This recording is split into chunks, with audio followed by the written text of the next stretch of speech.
August 21వ తారీఖు 2025 ఈ డేట్ ఎవ్వరూ కూడా మిస్ అవ్వకండి. ఏంది గురువు గారు విశేషం అంటే, ఆ రోజు పుష్యమి నక్షత్రం గురువారం రావటం చాలా విశేషం. అది కూడా గురు సంఖ్య.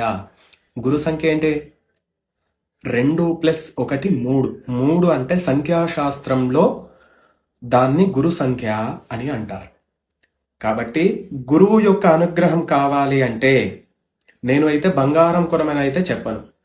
గురువు యొక్క అనుగ్రహం కావాలి అంటే, మంచి ఆరోగ్యం కలగాలి అంటే, ఆ రోజు నవగ్రహాలలో గురుగ్రహం అని ఉంటుంది కదా, ఆ గురుగ్రహం దగ్గర పిడికడు శనగలు తీసుకొని వెళ్ళి పెట్టి దానిపైనే ప్రమిద పెట్టేసి దీపారాధన చేసి 9 ప్రదక్షిణలు చేసుకొని మనోసంకల్పాలు చెప్పుకొని రండి.